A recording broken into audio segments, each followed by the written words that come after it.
നമസ്കാരം. നമുക്ക് ആദ്യം ഒരു ചിത്രം കാണാം. ഒരു അസാധാരണ നിമിഷമാണ്. ഫുട്ബോൾ മൈതാനത്ത് നിന്നുള്ള 5 പേർ ആക്രമിച്ച് ബോളുമായി വരികയാണ്. അപ്പുറത്ത് ഒരു പ്രതിരോധ കോട്ട നിർമ്മിക്കാൻ ഒരാൾ. അതാണ് ഈ ചിത്രം. 2023-24 സീസണിലെ ഇംഗ്ലീഷ് പ്രീമിയർ ലീഗിൽ ആഴ്സണൽ ലിവർപൂൾ മത്സരം നടക്കുന്നതിനിടെയുള്ള ഒരു കനത്ത മത്സരം നടക്കുന്നതിനിടെയുള്ള ഒരു ദൃശ്യം. ആഴ്സണൽ പ്രതിരോധ അക്ഷരാർത്ഥത്തിൽ തകർന്നടിഞ്ഞ കോട്ടയായി പോയ നിമിഷങ്ങളിൽ ഒന്ന്. ലിവർപൂളിൻ്റെ ഒരു കൗണ്ടർ അറ്റാക്കാണ് ഇവിടെ നടക്കുന്നത്. ഒരേ ലൈനിൽ 5 ലിവർപൂൾ താരങ്ങൾ ആഴ്സണൽ ഗോൾ മുഖത്തേക്ക് ഇരമ്പിയാർത്ത് വരുന്ന കാഴ്ച. ആ 5 പേർക്കെതിരെ ഒരാളുടെ പ്രതിരോധം. അവരുടെ ടീമിൽ ഒരാൾ ഇപ്പുറത്താണുള്ളത് എങ്കിലും അപ്പുറത്ത് ഈ 5 പേരെ പ്രതിരോധിക്കാൻ ഒരാളേ ഉള്ളൂ. ദുർബലമായ ഒരു ചീട്ട് മതിൽ പോലെ തകരേണ്ട ഒരു സംഗതിയാണ്. എന്നാൽ തകർന്നില്ല. ആ നീക്കം അയാൾ പ്രതിരോധിച്ചു. ഒരേ ഒരു ഡിഫൻഡറുടെ മതിലിന്മേൽ തട്ടി ഈ ബോൾ പാഴായി. ലിവർപൂളിൻ്റെ പരിശ്രമങ്ങളും പാഴായി. ഒടുക്ക ആ മത്സരം 1-1 സമനിലയിലായി. അന്ന് ലിവർപൂളിൻ്റെ നീക്കങ്ങൾ പാഴാക്കിയ ആ ഒറ്റ മതിൽ സാക്ഷാൽ ഡെക്ലാൻ റൈസിൻ്റേതായിരുന്നു. ആഴ്സണലിൻ്റെ രക്ഷകനായി പിന്നീട് പലപ്പോഴും അവതരിച്ച ഡെക്ലാൻ. കഴിഞ്ഞ ദിവസം നമ്മൾ മറ്റൊരു വീഡിയോയിൽ അദ്ദേഹത്തെ പരാമർശിച്ചിരുന്നു. ചാമ്പ്യൻസ് ലീഗിൽ റയൽ മാഡ്രിഡിനെ നേരിട്ട് ആഴ്സണലിന് രക്ഷകനായി നിന്ന അതേ ആൾ.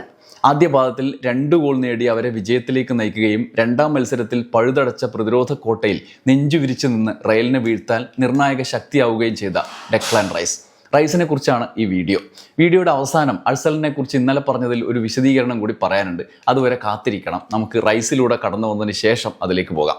2005-2006 വർഷം ചെൽസി പുതിയ ഉടമയായ റോമൻ അബ്രമോവിച്ചിൻ്റെ നിക്ഷേപത്തെ തുടർന്ന് ദ്രോഗ്ബയെയും റോബനെയും എസിയനെയും ചെക്കിനെയും പോലെ മികച്ച കളിക്കാരെയും മൗറീഞ്ഞോ എന്ന പരിശീലകനെയും പാളയത്തിൽ എത്തിച്ചതോടെ ലോകശ്രദ്ധയിലേക്ക് ഉയർന്ന സമയം. നീണ്ട 50 വർഷങ്ങൾക്ക് ശേഷമാണ് ചെൽസി പ്രീമിയർ ലീഗ് നേടിയത്. യൂറോപ്പിലെ തന്നെ ഏറ്റവും മികച്ച ടീം എന്ന നിലയിലേക്ക് പെട്ടെന്ന് ഉയർന്ന ചെൽസിയുടെ ഫുട്ബോൾ അക്കാദമിയിലേക്ക് ആ വർഷം 7 വയസ്സ് മാത്രം പ്രായമുള്ള 2 കുട്ടികൾ ഫുട്ബോൾ സ്വപ്നങ്ങളുമായി ലക്ഷ്യബോധത്തോടെ എത്തി. ഇംഗ്ലീഷ് ഫുട്ബോളിൽ സീനിയർ ലെവലിൽ ഒരിക്കലും ഒരുമിച്ച് കളിച്ചിട്ടില്ലാത്ത സുഹൃത്തുക്കളുടെ കഥയാണത്.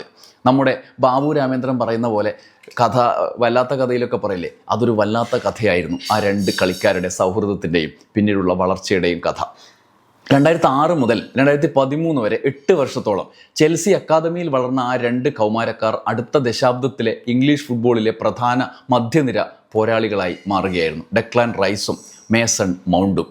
അവരുടെ കഥയാണ് നമ്മൾ റൈസിൻ്റെ ജീവിതത്തിലൂടെ കടന്നു പോകുമ്പോൾ റൈസിൻ്റെ സുഹൃത്തിൻ്റെ കൂടി കഥ ചേർത്ത് വെച്ചുള്ള കഥയാണ് നമ്മുടെ മുന്നിലേക്ക് വരിക. അടുത്ത സുഹൃത്തുക്കളായി മാറിയ മൗണ്ടും റൈസും മധ്യനിരയിലാണ് ചെൽസി അക്കാദമിയിൽ പന്ത് തട്ടിയത്. മൗണ്ട് അറ്റാക്കിംഗ് മിഡ്ഫീൽഡും റൈസ് ഡിഫെൻസീവ് മിഡ്ഫീൽഡും. ചെൽസിയെപ്പോലെ താരനിബിഡമായ ഒരു ടീമിൽ സീനിയർ മത്സരങ്ങളിൽ കൂടുതൽ അവസരങ്ങൾ കിട്ടാൻ സാധ്യത കുറവാണ് എന്ന് തോന്നിയ റൈസ് 2013 ലണ്ടനിൽ തന്നെയുള്ള വെസ്റ്റ് ഹാം യുണൈറ്റഡിൻ്റെ അക്കാദമിയിലേക്ക് മാറി. എന്നാലും മൗണ്ടുമായുള്ള സൗഹൃദത്തിന് ഉലച്ചിൽ തട്ടിയില്ല. പക്ഷേ സീനിയർ ക്ലബ് ലെവലിൽ ഒരുമിച്ച് പന്ത് തട്ടാനുള്ള അവസരം അതോടെ അവർക്ക് നഷ്ടമായി എന്ന് മാത്രം. എന്നാൽ റൈസിൻ്റെ തീരുമാനം ശരിയായിരുന്നു എന്നതാണ് പിന്നീട് തെളിയിക്കപ്പെട്ടത്. 2015 സീസണിൽ തന്നെ റൈസ് വെസ്റ്റ് ഹാം യുണൈറ്റഡിൻ്റെ സീനിയർ ടീമിൽ ഉൾപ്പെട്ടപ്പോൾ ചെൽസി അക്കാദമിയിൽ തുടർന്ന മൗണ്ടിന് ചെൽസി അരങ്ങേറ്റത്തിനായി 2019 സീസൺ വരെ കാത്തിരിക്കേണ്ടി വന്നു എന്ന ഒരു യാഥാർത്ഥ്യമുണ്ട്. 2015 വെസ്റ്റ് ഹാം സീനിയർ ടീമുമായി കരാർ ഒപ്പിട്ട റൈസ് അടുത്ത സീസണിൽ തന്നെ മികച്ച പ്രകടനത്തോടെ ടീമിനൊപ്പം സജീവമായി. 2017-18 മികച്ച 2ാമത്തെ വെസ്റ്റ് ഹാം താരമായി തിരഞ്ഞെടുക്കപ്പെട്ടു.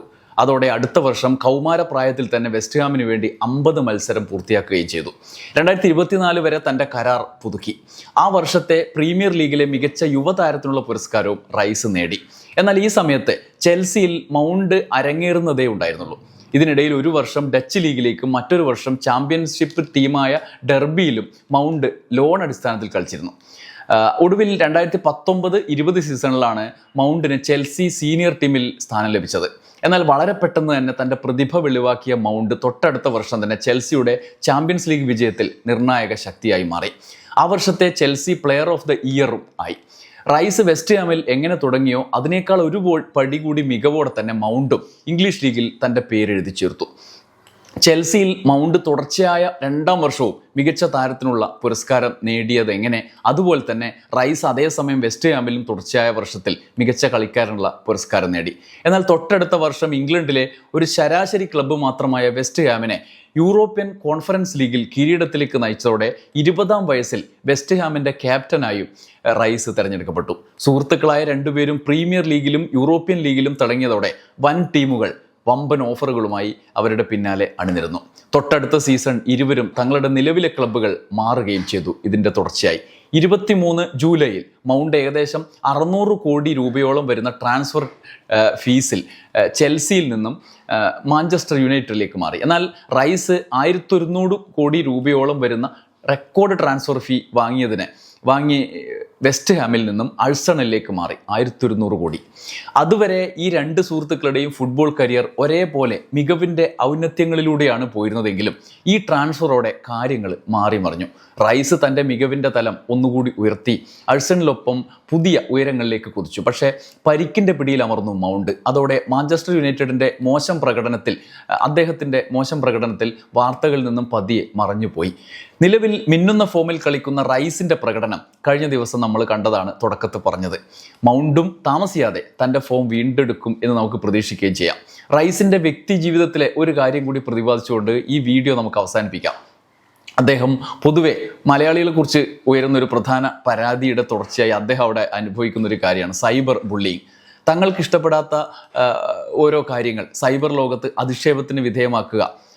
ആ ഒരു വലിയ പേരുദോഷം നമ്മൾ മലയാളികൾക്ക് പലപ്പോഴും സോഷ്യൽ മീഡിയയിൽ പ്രത്യേകിച്ചുണ്ട്.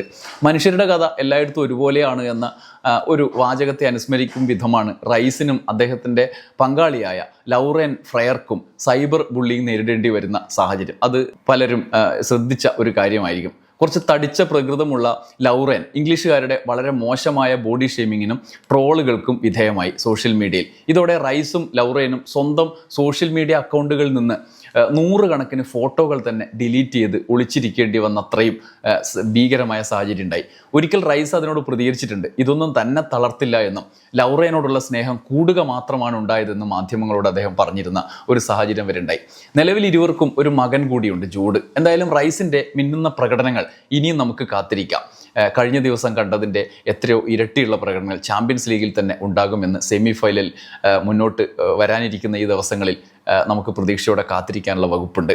റൈസിൻ്റെ ജീവിതം ഒരു അത്ഭുതമായി നിൽക്കുന്ന സൗഹൃദം, അദ്ദേഹത്തിൻ്റെ കുടുംബജീവിതം ഒക്കെ നമ്മുടെ മുന്നിലുണ്ട്.